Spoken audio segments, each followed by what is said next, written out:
comisión e continuamos coa orde do día. Entonces, en este momento, coa comparecencia de don Edelmiro López Iglesias, que é profesor titular de Economía Aplicada da Universidade de Santiago de Compostela.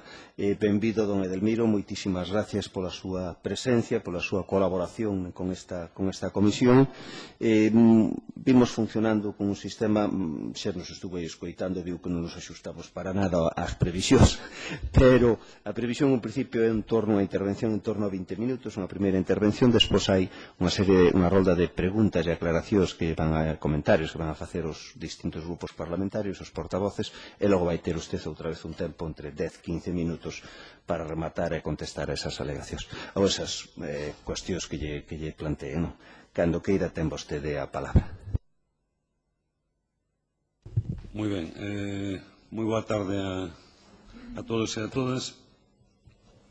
Quero comezar agradecendo a oportunidade de expoñer os meus puntos de vista ante esta Comisión do Parlamento Galego, aínda que habitualmente a capacidade de síntese non está entre as miñas virtudes, comprométome a non apartarme demasiado do tempo asignado. Ben, eu creo que realmente o que vou aportar de novedoso seguramente pouco, e digo non por un exercicio de falsa modestia, senón porque precederonme polo que vin unha lista ampla de comparecentes, de expertos e representantes de entidades diversas que seguramente xa resumiron as principais cuestións a ter en conta na elaboración dunha nova lei do solo. De todos modos, confío en que a comparecencia teña algunha utilidade e con ese ánimo a preparei. E a hora de preparar as notas para esta intervención teño que advertir que me tomei ao pé da letra o nome da comisión. Moi ben que era a Comisión de Estudo para a elaboración dunha proposta normativa para unha nova lei do solo de Galicia e non Comisión de Estudo do borrador dunha nova lei do solo de Galicia. Digo isto porque o que vou tratar é de aportar algunhas consideracións sobre cuestións que, ao meu entender, deberían ter en conta os membros deste Parlamento como representante do povo galego a hora de elaborar esa nova lei, prescindindo casi completamente do borrador, que si leín. De todos modos, ao final, si farei unha referencia moi breve a algún aspecto relacionado co borrador.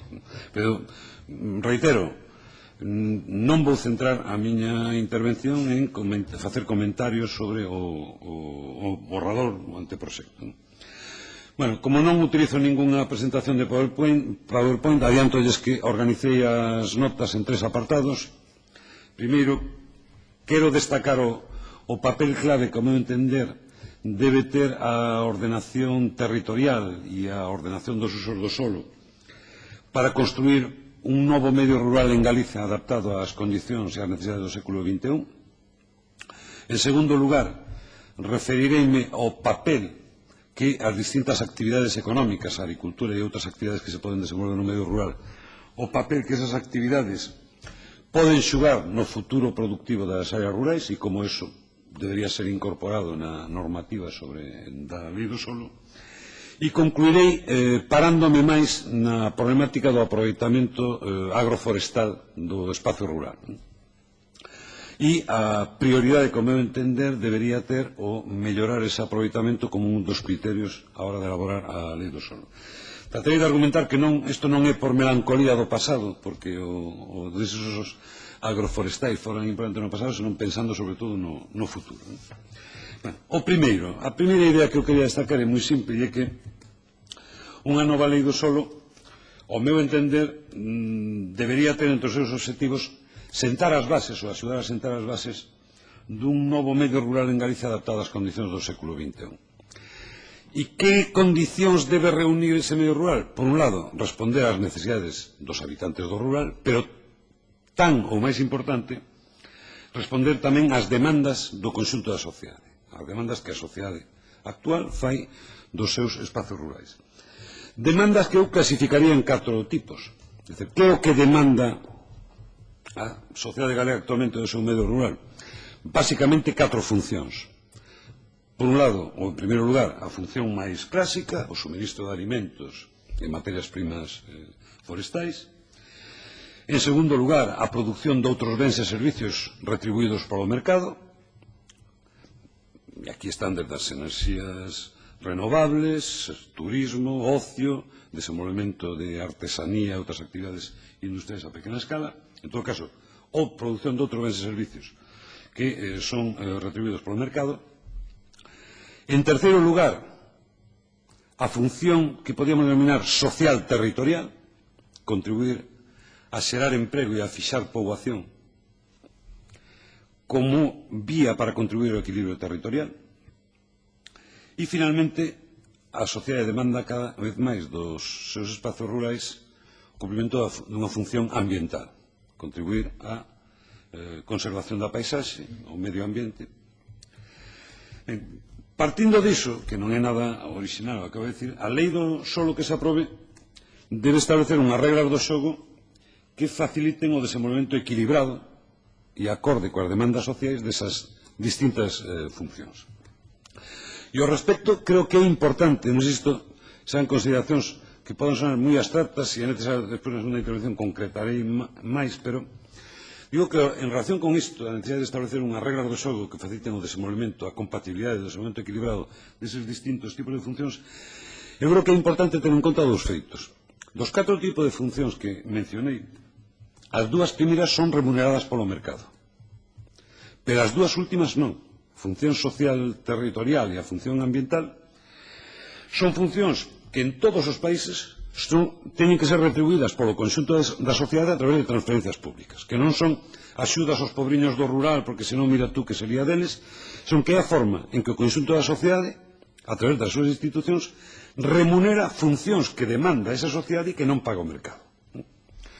Entón, hai dúas funcións que só retribúe o mercado, pero outras dous tipos de funcións non.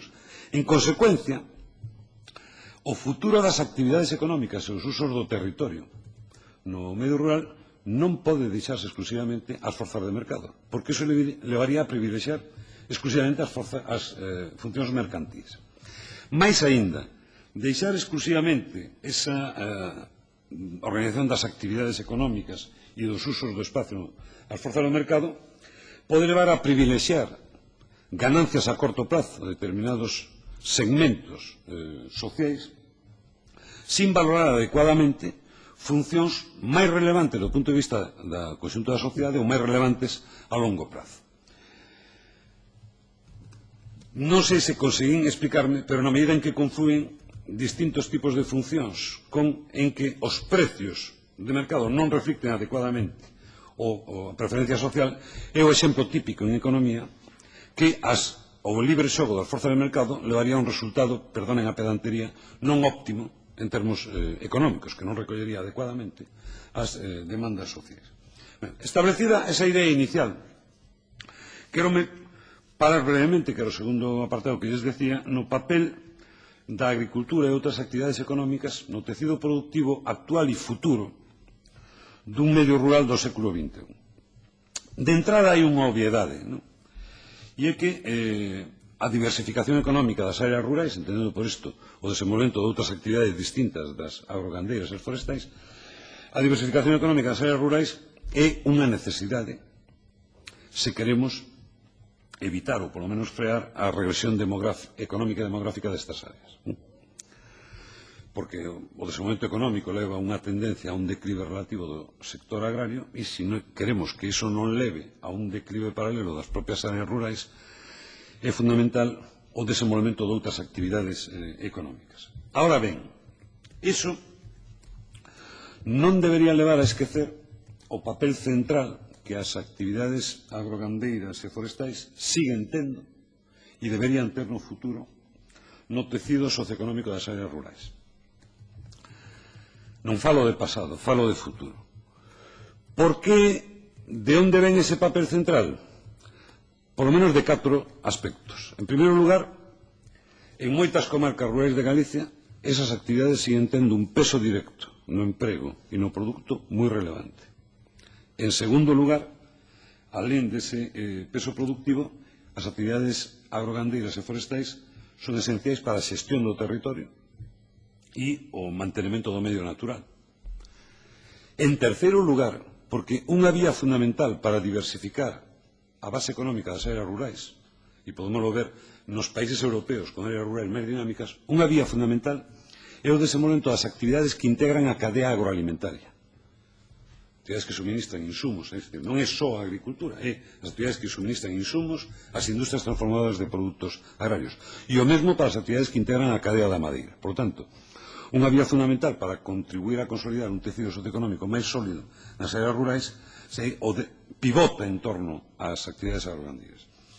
E, en cuarto lugar, un cuarto elemento que fai que as actividades agrogandeiras e forestais deban xogar tamén no futuro un papel fundamental é que unha base agroalimentaria sólida e unha agricultura viva, dito de forma máis plástica, en moitos casos é condición indispensable para o desenvolvemento de outras actividades. O exemplo máis claro que se me ocurre é o desenvolvemento das actividades de turismo rural e, en xeral, das actividades de ocio no medio rural. No momento en que todo o rural galego fora, que esperemos que eso non se dé nunca, pero fora todo xestas, se en algún momento eso vai perdendo atractivo para os propios visitantes. Ou o desenvolvemento dunha oferta agroalimentaria local contribúe a revalorizar ese espacio como espacio turístico e de ocio.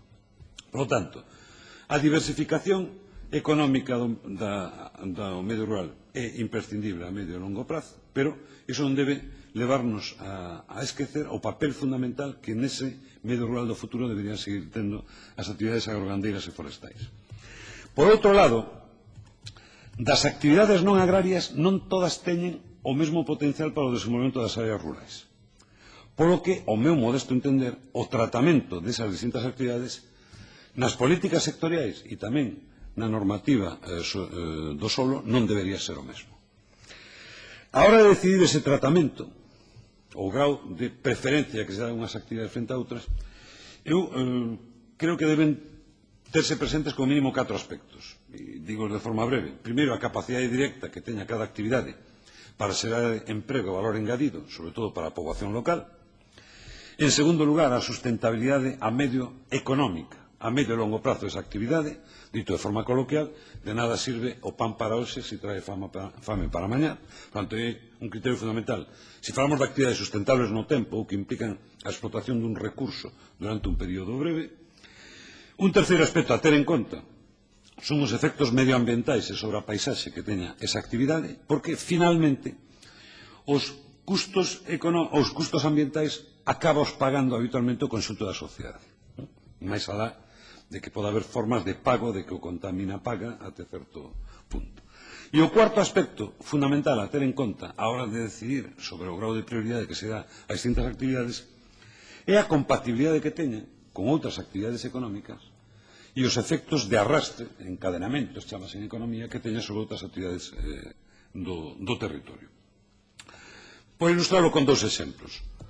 Se un favorece a instalación dunha industria transformadora de produtos agrarios, ademais dos empregos directos que xera, iso vai ter importantes efectos de arrastre sobre a produción agraria da zona e contribuirá a consolidar ou mellorar os ingresos dos agricultores da zona. Eu coñezo algún exemplo de que o establecemento, por exemplo, en Folgoso do Caurel, dun establecemento que elabora pastéis a partir da castaña, contribuiu a revalorizar os soutos da zona. E que moita xente que xa non lle prestaba ningún valor.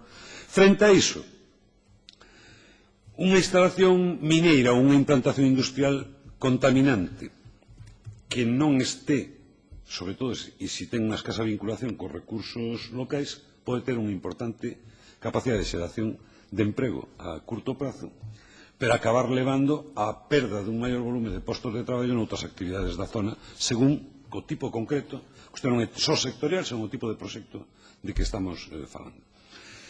Isto debería terse en conta a hora de ordenar eses usos. E engado outra consideración, estou ainda no segundo apartado, que damos terceiro sobre a cuestión do aproveitamento agroforestal do espazo rural, engado outra consideración que espero ser capaz de expoñer con claridade, e é que a hora de diseñar as políticas públicas relacionadas cunha actividade económica concreta no medio rural, hai un dilema que non ten que ver con esta actividade ou outra, senón co modelo social e empresarial de desenvolvemento desa actividade. E isto tamén debe recollerse nas políticas sectoriais e na medida en que a normativa sobre o solo e a ordenación territorial acaba marcando as regras do xogo, de algún modo debería tratar de incorporarse. Digo que se plantexa un dilema sobre o modelo social ou empresarial. No fondo é o dilema clásico entre maximizar as tasas de crecemento económico ou poñer o acento nun mellor reparto dos frutos dese crecemento. O dilema clásico, o conflito clásico entre eficiencia e equidade. Aplicado ao que nos interesa, o desenvolvemento de actividades non agrarias no medio rural, a cuestión podría formularse nestes termos. E como se decida isto ten que ser produto dun amplio consenso social e reflexarse no cadro normativo. Pero decía, o dilema podría formularse nos seguintes termos. O obxectivo prioritario a hora de decidir o tratamento ou a hora de decidir o modelo empresarial que fomentamos en determinadas actividades, o obxectivo prioritario debe ser maximizar o crecemento económico nas áreas rurais, con independencia de en que medida esas actividades son protagonizadas por axentes locais ou externos e de como son os repartos dos beneficios desa actividade. Ese debe ser o obxectivo básico, ou ben, ese obxectivo ten que ser principalmente a mellora do nivel de vida dos habitantes do rural. Exposto de forma máis simple, o dilema sería o obxectivo prioritario é o desenvolvemento do espacio rural como soporte físico de actividades económicas ou o desenvolvemento e a mellora das condicións de vida da poboación rural. Aínda que están relacionadas, e un pode pensar que canto máis crecemento económico, iso asegura mellor para todos, aínda que están relacionadas, os dous obxectivos non sempre coinciden. En concreto, a aceleración do crecemento de determinadas actividades pode pasar por poñer esas actividades en mans de empresas, mesmo grandes empresas, alleas ao medio rural. Iso incrementará o crecemento económico global e tamén o crecemento do PIB nesas áreas rurais, pero seguramente beneficiará en escasa medida aos habitantes da zona. Frente a iso, unha estrategia que poña o acento en que sexan os habitantes e empresas locais os que protagonicen na medida do posible esas actividades, pode ralentizar, e compre ser consciente, o crecemento global desa actividade. Un exemplo o máis claro que se me ocurre é o relativo ás enerxías renovables. E en Galicia temos, dentro delas, a máis importante, a enerxía eólica. Se un quere maximizar a tasa de crecemento, en principio, desa actividade, o que ten que facer é poñer o seu desenvolvemento en mãos de grandes empresas, con experiencia sobrada no sector, basicamente as grandes empresas eléctricas do panorama español. Polo contrario, si pretende que eso beneficie en maior medida de forma directa aos habitantes rurales, o pode levar a ralentizar o ritmo de expansión desa actividade. Ben, iso ten que ver especialmente con políticas sectoriais e cos planes sectoriais que se establezan. Non ten que ver directamente, non é que a lei do solo deba recoller preceptos detallados, pero sí debería terse en conta nos criterios a hora de establecer as reglas do xogo. E vou finalmente, ainda que vou ser máis indisciplinado do que preveía, pero vou finalmente ao terceiro apartado, que era a cuestión do aproveitamento agrogandeiro e forestal do territorio rural, e por que isto ten que ser un obxectivo básico, na miña modesta opinión, dunha lei do solo, e que implicacións ten a hora de como se trata determinados aspectos na normativa desa lei do solo. A ver, o aproveitamento agrogandeiro e forestal do espacio rural galego mudou de forma radical nos últimos 50 anos e, obviamente, non nos vou cansar cos precedentes históricos. Simplemente destacar que, aínda que a evolución foi moi distinta dunhas a outras comarcas de Galicia, nada se parece a montaña de Lugo ou Deza, en canto aos cambios de produción nos usos do solo, pero globalmente en Galicia o que se produciron foi tres procesos. Un retroceso moi forte do espacio agrario, é dicir, aínda no ano 60, o censo agrario do 62 exactamente contabilizaba alrededor de 1.600.000 hectáreas obxeto de algún aproveitamento agrario, incluídas terras de monte que eran facidas polo gando. Hoxe, como despois comentarei, temos sobre 650.000. Non, tres grandes procesos, decía. Primeiro, houve un forte retroceso do espacio agrario. En segundo lugar, unha expansión forte da superficie arborada. E, en terceiro lugar, un crecemento moito maior aínda das superficies abandonadas. Polo abandono de terras de cultivo e prados que deixaron de ser traballadas e non foron vendidas nin cedidas a outro agricultor, e polo abandono dos aproveitamentos tradicionais nas terras de monte. O resultado é a situación que encontramos hoxe, que eu supoño que son cifras sobradamente coñecidas por todos vostedes, pero non me resisto a comentar dous ou tres datos. É dicir, hoxe, dos casi 3 millóns de hectáreas cos que conta Galicia, a superficie agraria utilizada, cultivos e pastos, limítase, son datos do Censo Agrario do 2009, pois alguén quere saber a fonte, limítase a 650.000 hectáreas, o 22% do territorio. Isto é ao redor da metade do peso que a superficie agraria ten na media española e na media europea. Se move en torno ao 40, 40 e pico. Concretamente, a media española é o 46,9%. Temos despois 2 millóns de hectáreas en números redondos ocupados polo monte. Delas, entre 1.400.000, según a fonte que tomemos, é monte arborado. Pero, de toda esa superficie, só unhas 200.000 hectáreas, según os datos que eu teño visto de distinta procedencia, só unhas 200.000 hectáreas están realmente ordenadas para a produción silvícola. No resto medra as árbores porque a natureza fixonos así de ricos ao medio rural galego. E queda finalmente entre 600.000 e 1 millón de hectáreas, entre a quinta parte e a terceira parte do territorio, que son terras completa ou casi completamente abandonadas, con vegetación típica do Monte Baixo, pero que non son obxecto de ningún aproveitamento. Iso esconde, ademais, enormes diferencias a nivel municipal. E só dou un dato. No 40% dos municipios galegos, exactamente 122 dos 315, non sei se agora habría que contar 314, pero no 40% dos municipios galegos o espacio agrario ocupa hoxe menos do 10% da superficie. E a media neses 122 municipios é de 5,5% de superficie agraria. O aproveitamento agrario é absolutamente residual, marxinal. E nos 2/3 dos concellos o espacio agrario non chega ao 20%. Ben, esas fortes deficiencias nos aproveitamentos, no aproveitamento agrogandeiro e forestal do espacio rural galego ten originado fortes problemas tanto económicos como ambientais. Non me vou estender moito nisto, pero sí sinalar dúas ou tres pinceladas que me parecen importantes. Primeiro, problemas económicos. Fundamentalmente tres. O feito de só aproveitar para usos agrarios a quinta parte, usos agrogandeiros a quinta parte do territorio, non fai falta ser economista, para darse conta de que eso limitou moito o crecemento da produción agraria nas últimas décadas.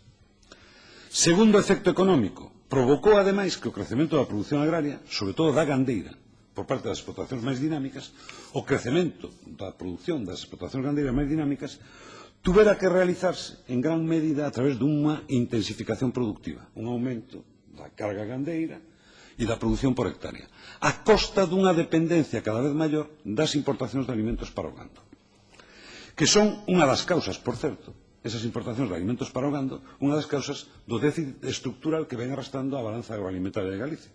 Deben saber que Galicia, neste momento, e xa nas últimas décadas, importa, sumando o comercio co resto do Estado e co exterior do Estado, importa máis bens agrarios e transformados dos que exporta. E unha dos talóns de Aquiles que leva ese resultado é o feito de que importamos enormes cantidades de alimentos para o gando ao mesmo tempo que temos centos de miles de hectáreas con potencial agrario abandonadas. Ese sería o segundo problema económico, a dependencia exterior da alimentación do gando. E o terceiro é un desaproveitamento manifesto de gran parte do potencial forestal que ten Galicia. Problemas ambientais, por decirlo de forma breve, esos problemas ambientais derivanse de que en Galicia coexisten, normalmente entre distintas comarcas, pero a veces no mesmo concello e mesmo dentro da mesma parroquia, coexisten dous fenómenos. Unha crecente intensificación productiva nunha parte pequena do territorio, que leva a problemas de contaminación das augas, de sobreexplotación dos solos, ao lado do abandono de grandes extensións, que é un factor que veu fomentando o risco de incendios forestais. Entón, conflúen, digamos, os dous extremos, unha forte intensificación e a veces na mesma parroquia. Eu coñezo algún caso da mesma parroquia. Ben, eses, en conxunto, eu resumiría o que acabo de decir, resaltando que os condicionantes da estrutura da propiedade e do marco institucional que veu regulando en Galicia os usos da terra fixeron que nas últimas décadas se configurara aquí un modelo agrario, sobre todo un modelo gandeiro, de espaldas, de costas á terra. Pode parecer paradóxico, pero cando un ve, por exemplo, se ven os datos sobre cal é o modelo de produción láctea de Galicia, aproxímanos ao modelo de produción do Mediterráneo. E non se parece en nada ao modelo das rexións atlánticas francesas. Cando un mira volume de alimentos, é dicir, no Mediterráneo, producen leite con alimentos importados, porque non teñen produción forraxeira. Bueno, pois, o noso modelo aproxímase máis. Cando un ve, concreto teño aquí algún mapa, que pasa que como non é a cor, o mellor non se vería. É dicir, un mira peso que teñen as compras de alimentos para o gando no litro de leite. De cada euro que un recibe pola venda do leite, canto ten que dedicar a pagar os alimentos que comprou fora. O noso índice sitúase no entorno do norte de Italia, o Mediterráneo español, e está moi por encima do que un encontra en Bretaña ou en Normandía. Por eso digo, eses condicionantes fixeron que se fora configurando un modelo gandeiro en boa medida de espaldas á terra. Iso implicou enormes custos en termos económicos e ambientais, como decía, pero o que quería resaltar é que durante moito tempo eses custos puderon ser asumidos polo propio sector agrario e polo conxunto da sociedade. Explícome brevemente. É dicir, durante moito tempo, ter improductivas centros de miles de hectáreas era un luxo que a sociedade galega se pudo permitir. Despois tratarei brevemente a argumentar por que hoxe non. Por que se podía permitir? Por un lado, había nos mercados internacionais disponibles alimentos para os animais baratos. E era máis barato importar os alimentos para o gando que poñer a producir. Era máis barato do punto de vista privado. Outra cosa é o coste colectivo. Pero para un gandeiro era máis barato, digamos, importar terra, porque ao final o que estamos facendo é importar terra en forma de cereais e soxa. Era máis barato importar terra que poñer a producir a superficie galega, do punto de vista privado. E, por outro lado, podíamos permitir tamén ese luxo, porque o incremento do gasto público facía posible cubrir con recursos públicos o custo de moitas ineficiencias privadas. O exemplo para min paradigmático é o crecemento exponencial dos fondos dedicados á extinción de incendios forestais, que é unha forma de cubrir con gastos públicos, con gasto público o resultado dunha ineficiencia privada. O problema, ou a mellor a sorte, é que esa foi a realidade até anos recentes. Pero no contexto actual, eso xa, e no futuro, Galicia non vai poder seguir permitíndose eses dous luxos. Co encarecemento das materias primas para a alimentación do gando a partir de 2007 e o que indican todas as proxeccións, as explotacións gandeiras non van poder seguir producindo bens gandeiros con alimentos importados, porque eso vai poñer en perigo a súa viabilidade. E no caso das explotacións de leite, co horizonte de eliminación de cuotas e coa tendencia á uniformización que é previsible das axudas da política agraria común por hectárea, vai ser cada vez máis importante a base territorial da que dispoñan para a súa supervivencia. E a gran baza que van ter as explotacións lácteas galegas no novo horizonte é o potencial de produción forraxeira. Hai estudios da Comisión Europea que a hora de delimitar cuáles son as zonas lácteas con mellores condicións en Europa, aparece Galicia, pero cun recurso que ata agora non utiliza. Entón, por un lado, non imos poder seguir permitíndonos importar enormes cantidades de alimentos para gando ao mesmo tempo cos precios que alcanzan nos mercados mundiais, polo cual haberá que volver a vista, xa están volvendo os gandeiros nos últimos anos, cara ao mellor aproveitamento e, por tanto, haberá que facilitarlle a ampliación da súa base territorial. E, por outro lado, no contexto previsible a medio prazo de maiores restriccións orzamentarias das que houve nos últimos 20 anos nos orzamentos públicos, non é viable seguir cubrindo con gasto público os efectos de ineficiencia na xestión privada da terra. A limpeza de fincas, a extinción e prevención de incendios, que todo vaya a costa de recursos públicos. Todo iso leva a unha conclusión, recoñecendo que é un tema complexo, necesitamos unha reforma agraria adaptada ás condicións do século XX. Unha reforma non centrada na cuestión da propiedade, senón que aspira que, sin tocar a estrutura da propiedade, os 1.600.000 propietarios de fincas rústicas que temos, si permita esa reforma e se centre na movilización productiva da terra no mellor aproveitamento das superficies actualmente abandonadas ou infrautilizadas.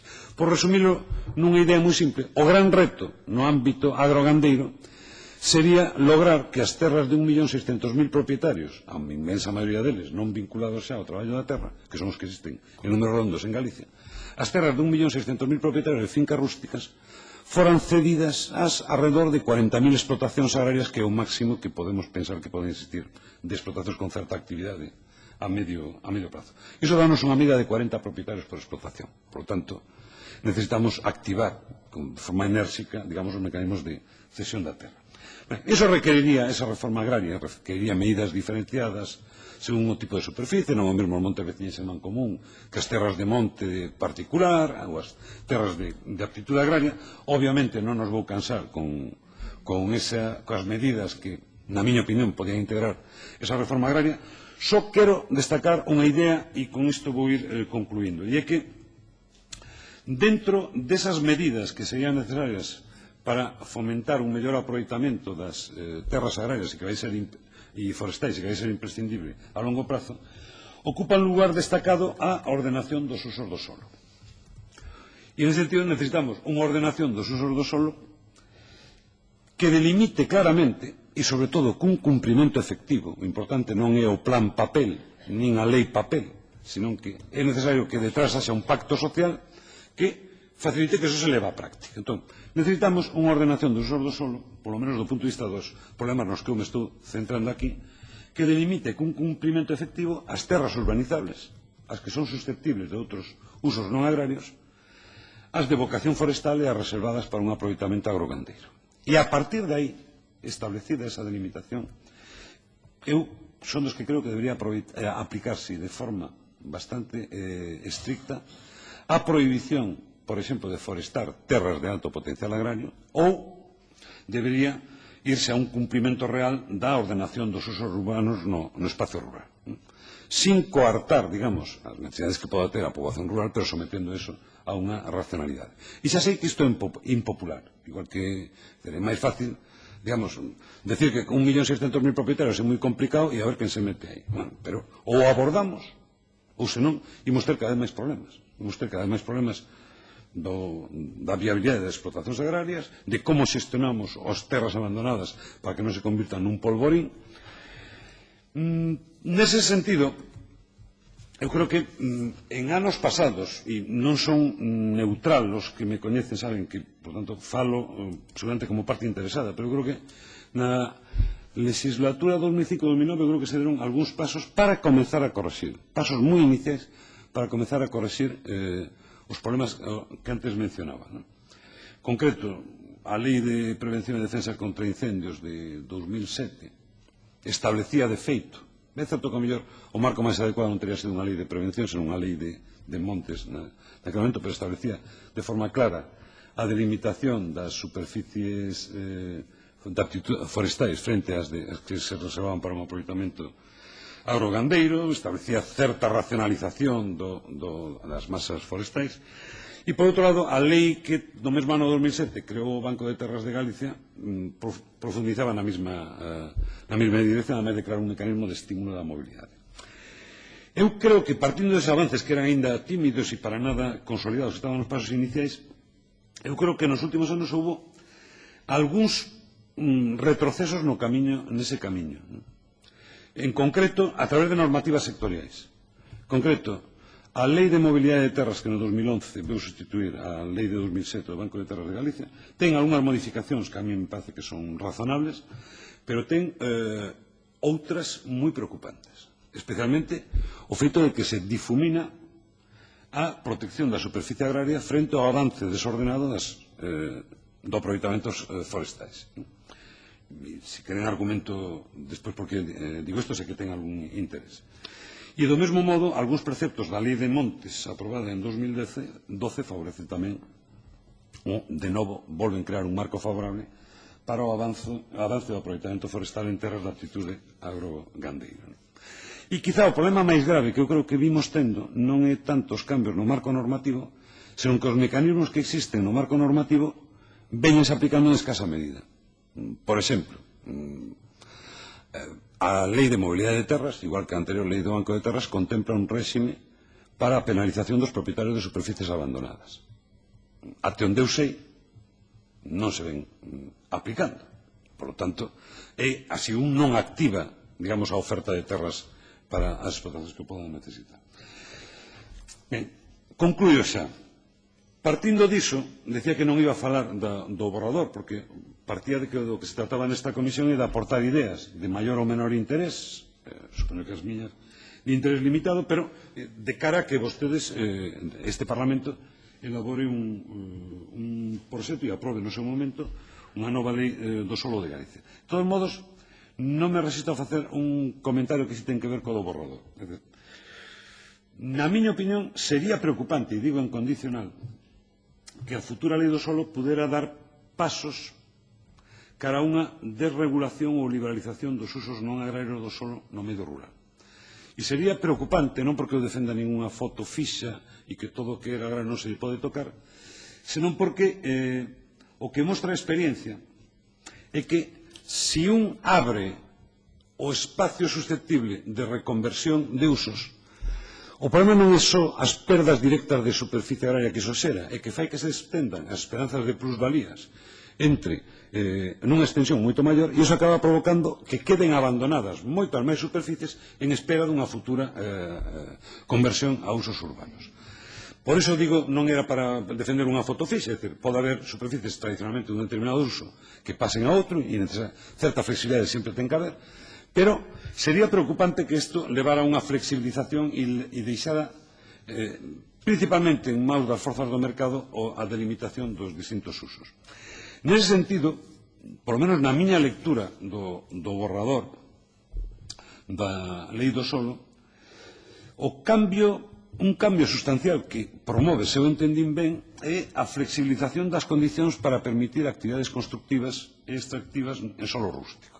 O solo rústico aparece como residual, isto non te pode ser peyorativo, pero si é residual que o que non se dá outra calificación.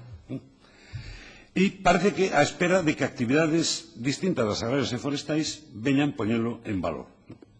Eu creo que sería importante ter en conta que unha apertura, unha flexibilización destes usos constructivos e extractivos, ademais de facilitar a conversión de terras de alto potencial agrario forestal a eses outros usos, ten o efecto máis importante que xera, digamos, o bloqueo completo da mobilidade de terras para aproveitamentos agrarios.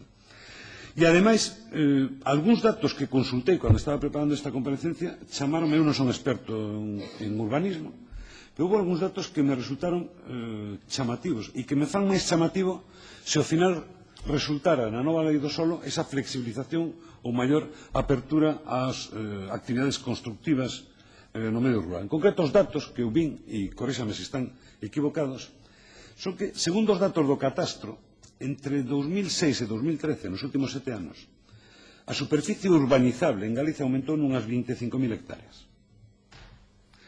Mentres que a superficie de parcelas edificadas só fixo nunhas 5.500 hectáreas. É dicir, que a velocidade coa que os concellos clasificaron terreo como urbanizable quintuplicou o crecemento da superficie edificada.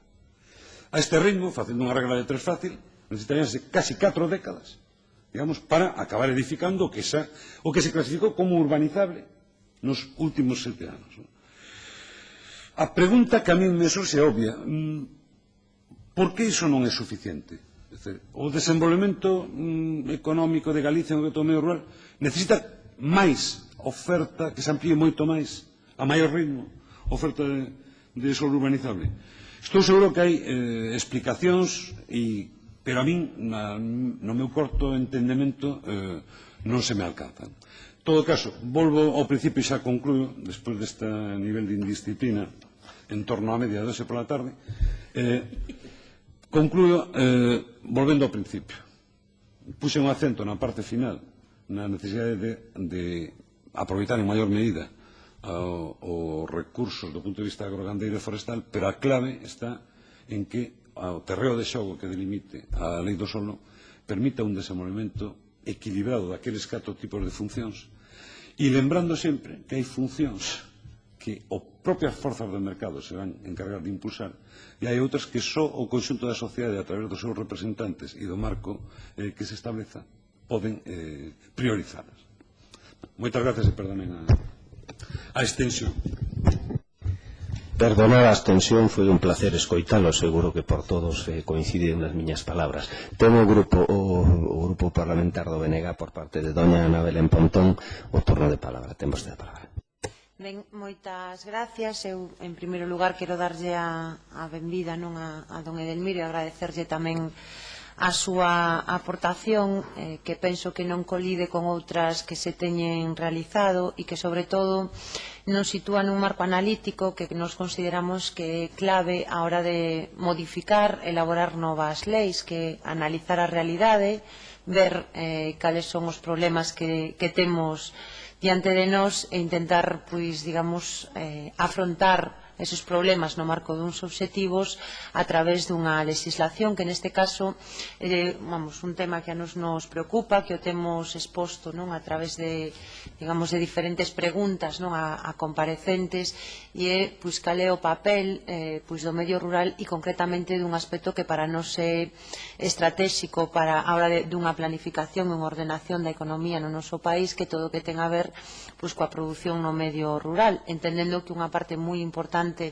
desa produción ten que basearse na produción agraria, na produción forestal, na produción gandeira, e que eso debe de ser un elemento vertebral de outro tipo, digamos, de actividade económica que tamén se ten que registrar no medio rural. Por lo tanto, nos coincidimos, eu creo que coa globalidade da súa intervención, das súas aportacións.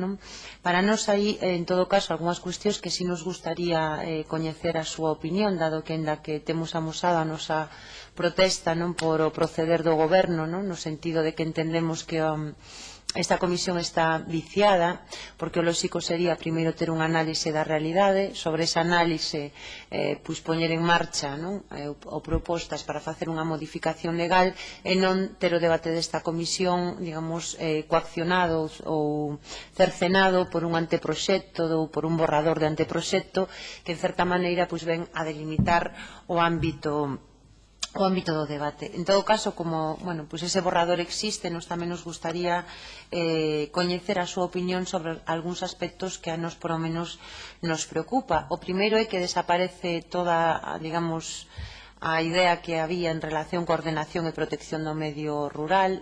Isto non quere decir que nos consideráramos que a lei vixente de ordenación e de protección do medio rural, e a lei que regula o solo fora boa, mas si queremos saber que lle parece a vostede que desa legislación que regula o solo desapareza non só iso do título, sino tamén dos obxectivos, digamos, e do ámbito de actuación da lei. Non sei se considera que iso é positivo ou negativo. A nos tamén nos preocupa moito a desprotección que se produce do solo rústico e en particular do solo rústico con vocación de produción agrogandeira.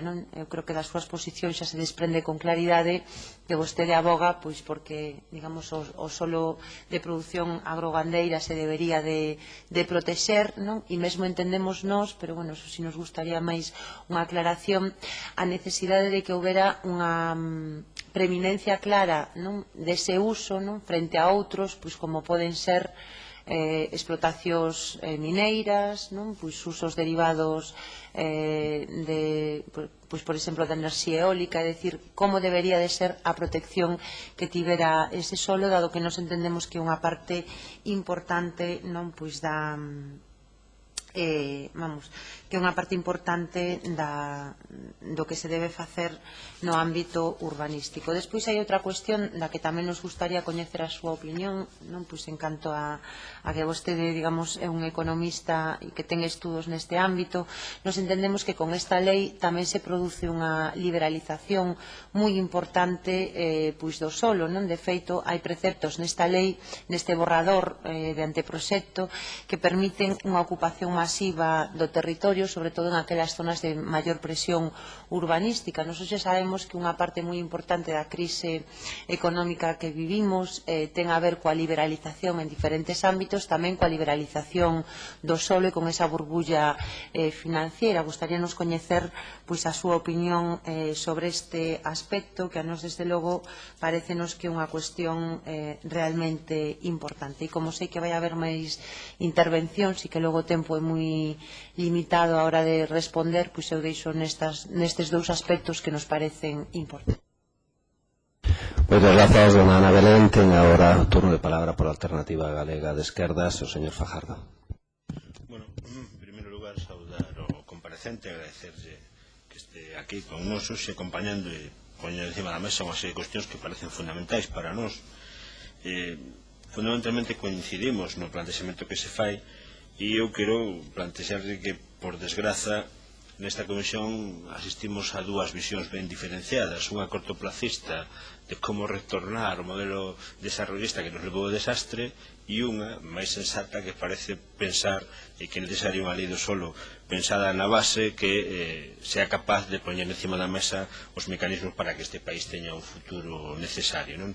Aqueles que solo plantexan unha lei do solo que permita a construción e que beneficie digamos, co interese privado sobre a solución pública e conxunta do noso país, e os que plantexamos que a lei do solo ten que permitir un análisis profundo do noso país e de por onde queremos, digamos, que articular o modelo de desarrollo futuro, non? Coincidindo en algunhas das cuestións que vostede plantexa, a nós tamén nos preocupa especialmente pois a desprotección do solo rústico de especial protección, non? Nos creemos que aí se abre un campo perigoso e que vai no camiño de moitos plans xerais que eu levo visto nos últimos meses, non? Donde o plantexamento ante a falta de capacidade económica dos promotores é ofrecerlle máis capacidade, non?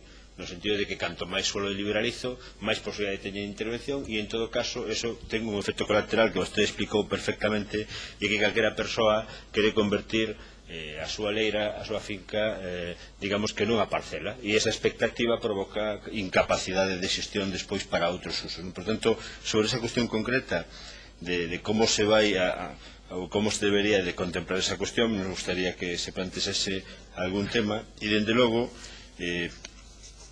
moi no fío do que vostede plantexa, si vostede cree que existe algún mecanismo que permitise que o conxunto de colectivos e factores que teñen que intervir nun plan xeral e, por lo tanto, nos usos do solo, como se pode articular para que estuvesen presentes, non? No sentido de que a exposición pública dos plans xerales está pensada para a defensa dos intereses particulares, non? De o que lle afecta a miña terreo, o que lle afecta tal, e non tanto se está pensando no que defende os intereses colectivos, non? De que cale o modelo. Por tanto, nós sí que creemos importante o tema das proteccións, tamén creemos importante o tema dese mecanismo público de participación, e outra cuestión que nós sí que consideramos, e nos gustaría saber cal é a súa posición, que ao mellor non é mediante a lei do solo como facelo, pero sí que creemos que no conxunto do país, máis alá dos ámbitos municipais, hai que delimitar usos e delimitar que tipo de actividades se poden facer nun sitio ou outro con independencia dos límites municipais, non? E que ten que haber unha planificación do territorio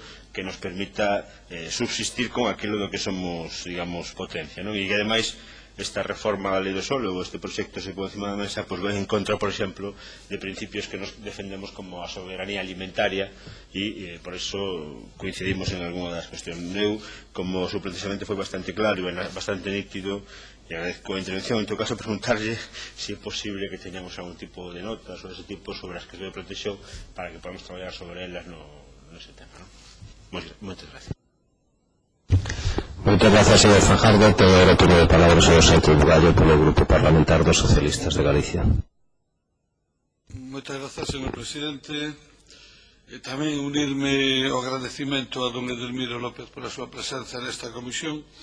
E efectivamente na súa intervención eu creo que xa hai algo que se pode dicir dela, é que expuxo uns criterios moi claros sobre o seu pensamento sobre o mundo rural e sobre a afectación e a incidencia que nese mundo rural pode ter esa lei. Desde ese punto de vista, todos os que o conocemos, por suposto, non suscita ningún tipo de sorpresa, era previsible, e a vez era agradecer a súa claridade expositiva. Teño que dicirle tamén que o que vostede dixo aquí ven coincidindo coa preocupación que vimos expresando especificamente os grupos da oposición, que configuramos a oposición ao longo de todo o debate e de todas as intervencións. Con todo, hai algunha precisión ou algún matiz que a mí me gustaría establecer, e despois, a partir de aí, algunha pregunta que, ainda que eu creo que a resposta xa a sei, pero que me gustaría incidir en ela. Desde o punto de vista do suelo urbano e urbanizable, eu non creo que eso deba ser un motivo dunha gran preocupación. Eu creo que en toda Galicia a suma de suelo urbano e urbanizable debe rondar as 60.000 hectáreas. Mais menos, posiblemente menos incluso. Falamos de algo menos dun 2% do territorio. Sin embargo, creo que o maior destrozo que se está producindo sobre a viabilidade do mundo rural é a dispersión generalizada de miles e miles e decenas de miles de vivendas unifamiliares dispersas. É dicir, que de alguna maneira nos últimos 25 ou 30 anos acudindo ao procedimento de excepción sobre a lei, a excepción foi moitísimo máis que a regla. Non teño neste momento os datos do número de vivendas que se teñan rehabilitado ou construído nos núcleos rurales de Galicia, pero sin ningún xénero de dúbidas estou convencido que as que se construíron fora dos núcleos rurales multiplican como mínimo por 10 as que se construíron dentro dos núcleos. Todo isto contribuye a xenerar un escenario na que os núcleos rurales se caen, se despoblan, se desvinculan da actividade agraria e que todo o rural aparece izado de decenas de miles de vivendas que non están vinculadas na súa inmensa maioría á actividade agraria. Isto xenera efectos tremendos. Produce unha sobrevaloración da terra. Non por algo real, sino pola expectativa. Porque como aquel vendeu a súa leira a 30 euros o metro para facer unha casa, a miña tamén debe valer 30 euros o metro, ou 60 euros o metro. Cando a terra para uso agrario podría valer €1, €1,5 ou 0,60, pero non tería nada que ver con esos valores. Desde ese punto de vista, hai unha reflexión que ás veces trasladamos aquí, que a actual lei do solo, a que eu lle reconozo bastantes virtudes, no seu día naceu como dúas leyes distintas. Unha lei do solo, que se refería ao medio urbano, e unha lei do medio rural, e que alguén tuvo a boa idea de meter a lei do medio rural no medio da lei do solo. Agora, en este borrador de anteproxecto, o borrador de borrador que se nos manda, resulta que o medio rural adquire un carácter marxinal e residual con relación ao medio urbano. E ao mellor habría que facer esa reflexión si dous temas distintos non deberían ter tratamentos distintos e non deberamos volver ao do principio. Unha lei de urbanismo por un lado e unha lei do medio rural polo outro, porque ao mellor é que non van polo mesmo camiño as dúas. Teñen que coincidir, pero non pretende resolver o mesmo problema. E vou a unha pregunta que me gustaría facerte. Na nova lei, no novo borrador de borrador que se nos plantexa, se prevé unha serie de medidas. Unha delas xa nos dou vostede a súa opinión con claridade, que é que a desaparición desas figuras de protección sobre o solo de agrario e gandeiro e sobre o solo forestal non poden ter máis consecuencia que de novo inflar o globo e xenerar artificiosamente a expectativa de un valor que logo no 99,9% dos casos non se materializa en nada, pero que ten como virtud que ese suelo permanece inútil porque ten unhas expectativas que non se ven satisfeitas pola realidade. Pero eu fagolle outra pregunta sobre outros aspectos. Tamén se prevé na lei que a parcela mínima para edificar o rural se volve a poñer en 2.000 metros cuadrados. Se prevé en esta lei, e nós non nos opoñemos a que haya reparcelacións e moito menos a que haya agregacións cando estén xustificadas, pero se prevé a segregación. Incluso a segregación en suelo de concentración parcelaria. Como ve vostede eso? Que opinión tengo a ese respecto? Creo que é unha pregunta retórica porque con todo o que dixo me parece que podría ser eu capaz de entender o que nos vai dicir. E por último, simplemente decir que suscribimos plenamente a súa reflexión. Resulta inconcebible que en un país como o noso, teóricamente con tantos centos de miles de habitantes vivindo no medio rural, a maior parte deles vivindo da súa pensión da Seguridade Social, todo hai que dicilo, e non da súa actividade agraria, que teñamos apenas un 21,6% do solo con aproveitamento. E teñamos, en cambio, nos falaba vostede de entre un 20 e un 30% do solo totalmente abandonado e sin utilización ninguna. Bueno, efectivamente son datos absolutamente dramáticos que nos exponen e nos ponen en evidencia que somos quenes de tomar decisións que poidan levantar algún tipo de ampolla, porque efectivamente este país é o país máis romanizado de todo o Occidente, me refiro desde o punto de vista do sentido da propiedade que establecía o dereito romano de utendi e tabutendi, do dereito de usar e abusar da propiedade, pero ao final todo isto ten un resultado catastrófico desde o punto de vista da viabilidade futura deste país. Por a minha parte, máis nada, moitas gracias por a súa intervención e por as súas contestacións. Muchas gracias, señor Bugallo. Tengo ahora turno de palabra por el Grupo Parlamentar Popular, o señor Román Rodríguez. Muchas gracias, señor presidente. Benvida a esta comisión, señor Edelmiro López Iglesias. Creo que a súa comparecencia enmárcase perfectamente nos objetivos desta comisión, que basicamente é facer reflexións e facer aportes sobre un texto, sobre un borrador que vai encardinado a ter diferentes reflexións e diferentes plantexamentos sobre como se pode ordenar o territorio no seu conxunto, o territorio galego no seu conxunto, tanto no ámbito rural como no ámbito urbano. E certamente estamos vendo como no ámbito urbano, no que é a cidade consolidada, o que é o espacio urbano consolidado, parece haber unha certa estabilización. É dicir, tanto os comparecentes como mesmo os grupos parlamentarios entendemos que está estabilizado e que está máis ou menos regrado a súa ordenación e os plantexamentos que se fan do punto de vista urbanístico no espacio puramente urbano. E curiosamente xurden os principales desacordos ou as exposicións quizás máis interesantes no ámbito rural. Obviamente, trasladar ao espacio rural o que son os principios da planificación urbanística, certamente é complexo, e a nosa legislación urbanística, dende os anos 80, foi evolucionando progresivamente en intentar introducir no que é o espacio rural os parámetros habituais do que é a xestión urbanística no espacio urbano, con maior ou menor éxito, con maior ou menores problemas.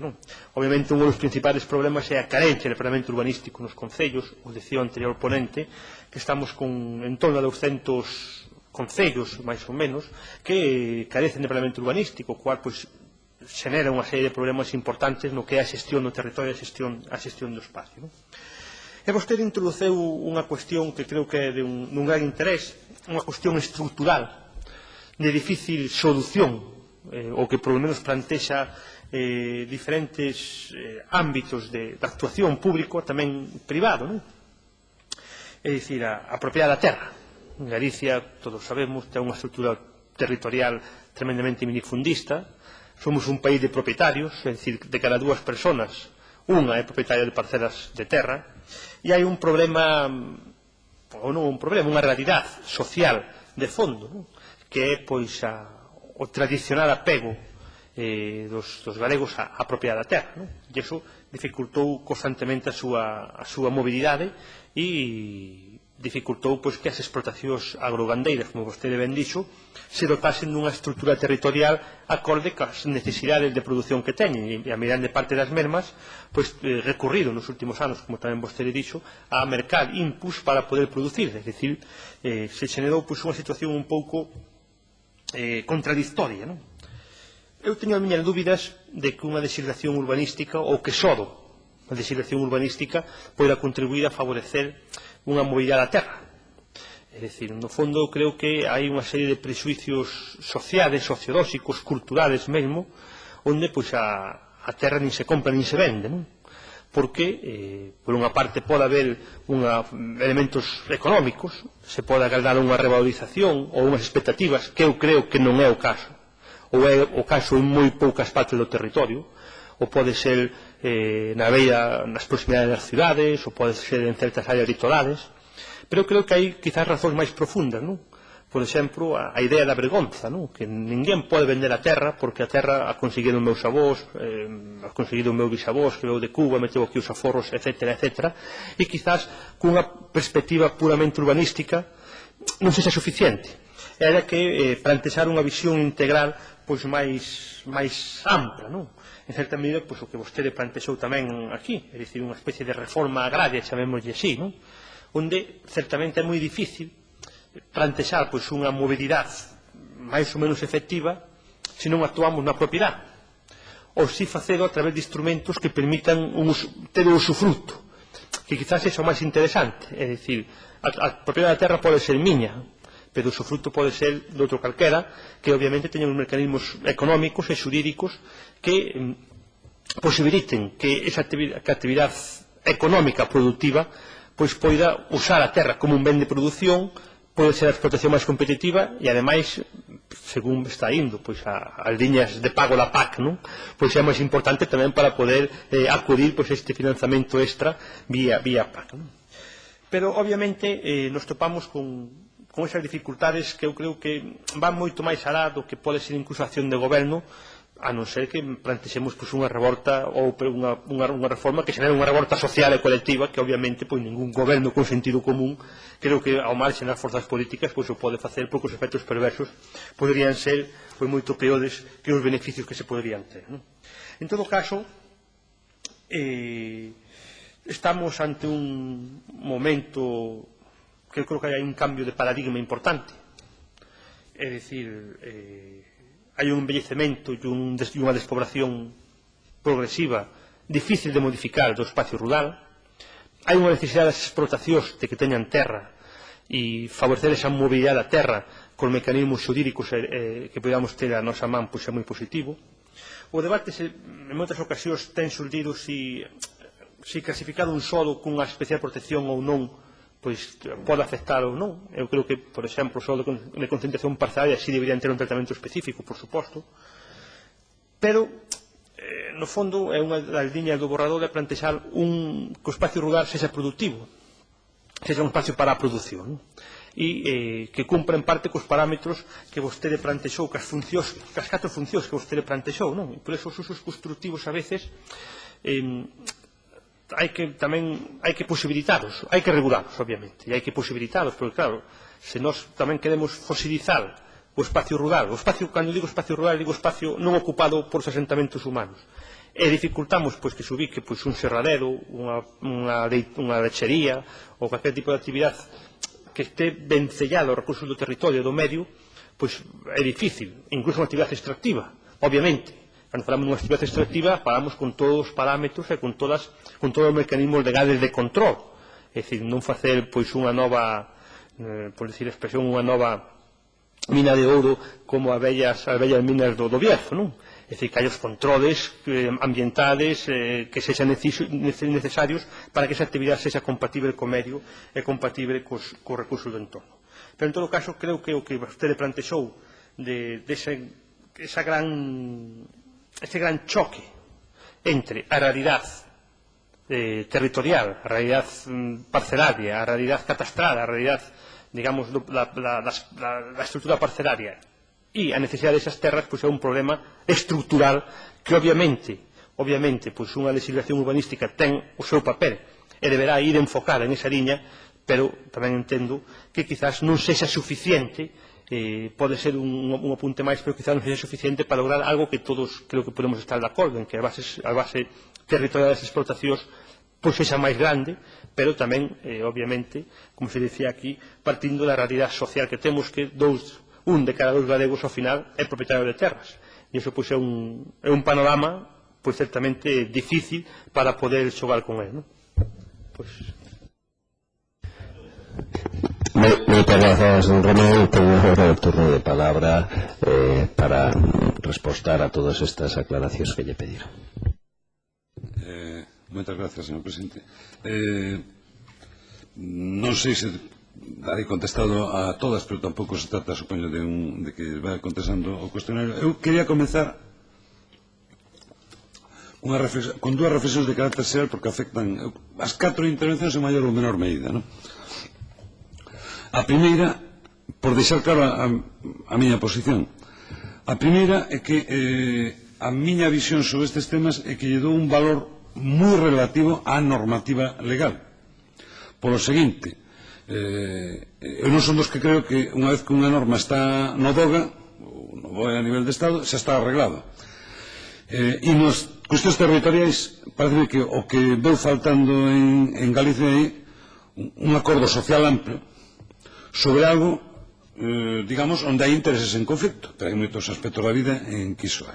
Entón, nese sentido, por exemplo, a lei do solo vixente, con todas as modificacións de 2002, contemplaba, teño que decirlo con claridade, contemplaba certas cosas que eran sí unha certa visión do medio rural como de postal e estancado. E un encontrarse con problemas para o desenvolvemento, por exemplo, de explotacións gandeiras extensivas en zonas de montaña. Falo de algúns casos reais que eu viví. Entón, nin o vai arreglar todo unha norma, pero que sí creo que é importante, e esta sería a primeira consideración, decía, dúas de carácter xeral, o que sí é importante é facer pedagogía social a través das normas e a través dos debates na línea que poda ser mellor do punto de vista colectivo, e mirar de chegar a un acordo amplio. E a segunda consideración xeral que quería facer ten que ver coa cuestión do mercado, liberalización ou non liberalización. Eu creo en xeral no papel do mercado no funcionamento da economía. Creo que, sobre todo na asignación de bens de consumo, non ten ningún sentido que ninguén planifique cantos ovos come, senón que o normal é que un decida. Que sucede? Que hai aspectos da organización da vida colectiva en que o mercado funciona mal. Non quero poñer aquí, hai multitud de exemplos.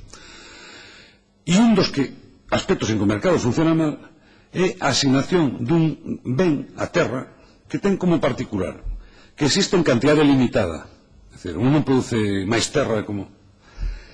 Non é móvil, non é mobiliade. Eu non podo levar a finca daqui para ali. E sobre a que confluen distintas demandas, unhas mercantís e outras que non retribúe o mercado. Entón, nunhas condicións como esas, o funcionamento dos mecanismos do mercado, o que é máis rentable a curto prazo, pode estar moi lonxe do que é, digamos, óptimo do punto de vista social. E nese sentido, eu creo que é onde xogan un papel as reglas do xogo que se establecen a través da normativa legal. Sempre que consigan un grau de consenso social que leva a súa aplicabilidade.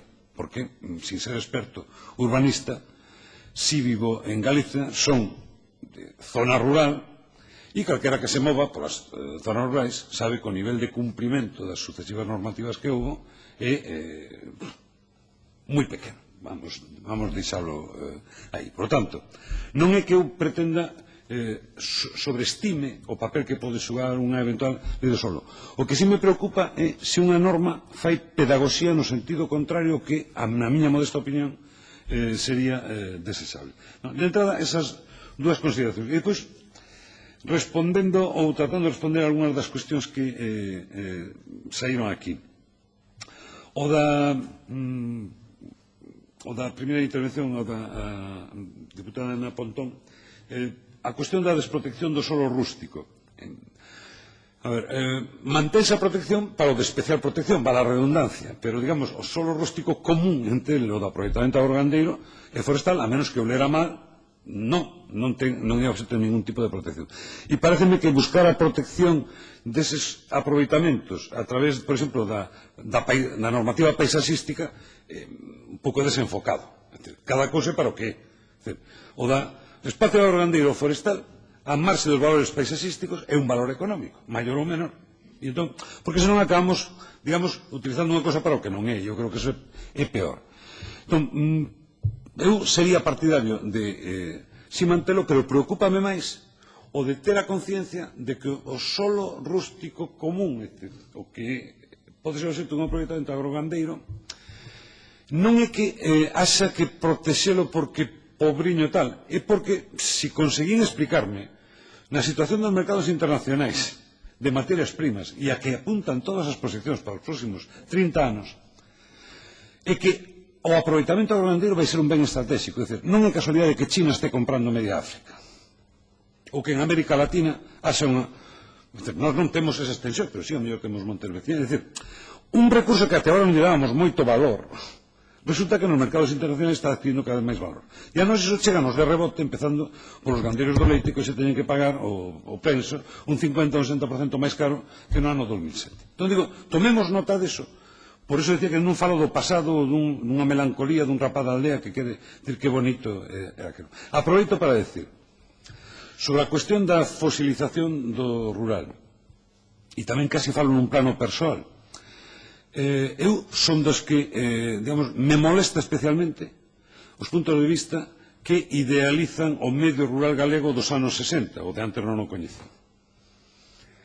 Idealizo, claro que tiña valores positivos, pero os que temos certa idade e vivimos eso, a min particularmente solivianta. Entón, eu non pretendo ningún retorno ao pasado. Por iso digo que falaba do futuro, e nese medio rural do futuro creo que é clave o aproveitamento do potencial agrogandeiro e forestal. Cando a Comisión Europea fai un informe de quais son as zonas con potencial lácteo en Europa e aparece Galicia entre as 10 rexións europeas de maior potencial según a Comisión Europea, no fondo eu como cidadán galego estou no tomando como unha cosa que me din, oye tú, espabila que mira o que tes aí. E entón, nese sentido no que eu decía, non por depender para nada fosilizar. Isto debería levar a, que era outra cuestión da diputada Ana Pontón, debería a priorizar os aproveitamentos agrogandeiros frente a outros. Eu, aí sí que repetiríame case o que comentei. Eu creo que sí é importante establecer mecanismos a hora de, isto máis nos plans sectoriais que na normativa xeral de uso do solo, a hora de decidir que actividades se priorizan e que grau de prioridade se dá, non tendo en conta o impacto directo e indirecto que isto ten do punto de vista económico e ambiental. Entón, eu creo que sería partidario da priorización dos aproveitamentos agrogandeiros e forestais, pero non porque sean agrogandeiros e forestais, senón porque os efectos de encadenamento que eu vexo sobre outras actividades son maiores que en outras, pero non quer dicir que per se, non sei se me estou explicando, por natureza eu os diga isto ten que ser por encima de outras cousas. Pues, a instalación de queixerías na zona de San Simón da Costa foi o mellor que lle pudo pasar, vale? E naquele momento pues, eso implicou reconvertir terreo rústico a terreo edificable, ¿no? Entón, sí creo que sería importante ter en conta os 4 aspectos que antes comentaba. Sobre os... vou ligar unha cuestión que me plantexou o deputado Juan Manuel Fajardo e con unha que plantexaba o Román Rodríguez, ainda que parece que era, sí, porque eu non porque tuvera nada en común, é tamén por avanzar máis, que era é a cuestión da participación na elaboración dos plans urbanísticos e a cuestión dos propietarios que comentaba Román, porque eu creo que sí que están ligadas. É certo que ter máis de 1.600.000 propietarios de fincas rústicas é moito máis complicado cualquier xestión. Ahora ben, eu cada vez creo menos neso dos factores emotivos. E son da aldea. E, obviamente, formo parte de 1.600.000 e pico galegos propietarios de fincas rústicas. Como poucas, pero... E a miña percepción no entorno, aparte, tamén hai investigacións académicas que no seu momento fixera sobre a cuestión da mobilidade da terra en Galicia que me empuxaban na mesma dirección. O que eu percibo no día a día e os factores emotivos cada vez teñen menos importancia. Entre outras cousas porque os que están accedendo á propiedade das terras son xeracións que xa non teñen unha vinculación directa coa terra, que ni siquiera saben onde están as fincas. Entón, o que hai cada vez máis, o que influye, son os factores de mercado. Porque esa mesma xente que alega factores emocionais para non ceder en arrendamento a finca a un veciño, esas motivacións desaparecen cando lle ofrecen comprarla para solar, a precio de solar. Por lo tanto, parece que non é tanto... Entón, nese sentido, creo que é clave para favorecer a mobilidade da terra establecer unha delimitación de usos. Non como un corse rixo, pero unha delimitación de usos. Eso levanos á cuestión da participación. É certo, se un deixa que cada un diga que quere facer, é imposible unha delimitación de usos, por definición. Entón, eu, sin ser experto urbanista, eu creo que a cuestión da participación que plantexaba o diputado Fajardo, a mellor solución que lle vexo é nos plans urbanísticos. É conveniente. Eu decía que o medio rural do futuro debía responder ás necesidades da poboación rural, pero tamén ás demandas do conxunto da sociedade. Pois necesitaremos articular procesos de participación que combinen a participación, digamos, dos representantes dos interesados cos que chamamos ingleses os stakeholders, os interesados do conxunto da sociedade. E ver como arbitramos eso. Porque se isto facemos de abaixo arriba, non ordena un nada, por definición. E eu acompañaría iso do desenvolvemento de medidas que permitan que o da calificación ou non como urbano dun solo non sexa a bonoloto, se me permiten a frivolidade. E iso por que pasa? Establecer mecanismos de redistribución social das plusvalías ligadas á recalificación. Pero, se me toca todo, se non me toca... é o que se me ocurre como forma de facer compatible co aproveitamento. De todos modos, eu creo que de 1.600.000 propietarios, unha gran parte deles están moi interesados en ceder as súas terras a alguén que llas traballe para quitarse unha dor de cabeza, por lo menos dos que eu coñezo, e falo do interior de Ourense. Nese sentido, eu creo que non hai que ser timorato a hora de adoptar medidas pensando de que vai haber unha oposición radical. Eu son de natureza moderada e non busco ningún tipo de sublevación en relación ao que comentaba Román Rodríguez. De que eu creo que hai un erro de percepción. Sigue tendo a idea de que a terra é vital para ese 1.600.000 propietarios e para a inmensa maioría deles, se algo é unha dor de cabeza. Haberá algúns que sí que sexa para os que non as traballan, é un problema. Vou concluindo xa para non pasarme demasiado tempo e algúns apuntes máis. O diputado Sánchez planteaba que o problema non é a superficie urbanizable. Non, claro, é que o problema non é que superficie edificada existe. O problema é a dispersión, e iso está ligado á cuestión que ele plantexaba, e segundo, a que na medida en que este moi flexibilizado que superficie é urbanizable, de jure ou de facto, e dame igual, o efecto é o mesmo, o problema é que se hai 50.000 hectáreas edificadas, as esperanzas de posible recalificación futura podes estender a 500.000. Eu conto unha anécdota persoal e con isto vou ir acabando. Nos finais dos 80, principios dos 90, estaré elaborando a miña tese de doutoramento, era sobre cuestión de mobilidade da terra. Fixe un traballo de campo na zona de Arzúa e Melide sobre compravendas de fincas rústicas. E puden acceder a través do registro da propiedade aos datos sobre liquidación de imposto de transmisións patrimoniais e coñecer datos de compradores, vendedores e ter unha idea de cual era a motivación da compra. E o que me chamou a atención, falo de parroquias en gran medida onde se fixera a concentración parcelaria nesa comarca. O chamativo é que das fincas rústicas que tiñan acceso a través xa non dunha estrada asfaltada, son dunha pista de certa anchura, era unha inmensa maioría a compra por non agricultores e cunha motivación que claramente non tiña que ver coa actividade agrogandeira. Por lo tanto, a min é un síntoma de até que punto estaba difundida a esperanza de plusvalía, porque un encontraba pequenos empresarios das vilas próximas que invertían aí parte dos seus fondos, emigrantes, hai moita emigración no País Vasco, que invertían aí parte dos fondos. Por tanto, claramente a motivación desas compras era unha motivación que tiña que ver non cos sentimentos, senón co valor mercantil urbano que se esperaba que tuveran no futuro.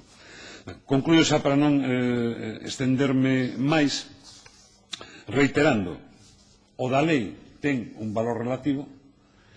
Este é un tema que ten por trás un amplio pacto social, non vai ir adiante, e unha última consideración é que eu non pretendín facer unha exposición, digamos, de parte, digamos, dun agrarista, reivindicación agrarista de que vou o do agrario, son que creo que o adecuado aproveitamento da superficie con potencial agrogandeiro non é unha cuestión sectorial, é unha cuestión territorial. Todo, para un desenvolvemento urbano adecuado, o medio urbano, necesitamos que tamén se aproveite adecuadamente e igual para os outros usos. Entón, non creo, se en algún momento din esa impresión, pediría, por favor, que a retiraran das súas mentes, pero non pretendín expoñer aquí unha reivindicación de parte sobre a relevancia dos intereses agrogandeiros frente a outros. Senón, eu creo que nisto é imprescindible buscar os acordos como un tema territorial e non sectorial. Moitas gracias e disculpen que a pesar das promesas me estendera máis do tempo asignado. Moitas gracias a vostede, don Edelmiro, é dicir, efectivamente estou convencido de que as súas aportacións foron importantes e se van a ter en conta. Un pequeno receso de 2 minutos mentras despedimos a don Edelmiro e incorporamos o seguinte comparecente.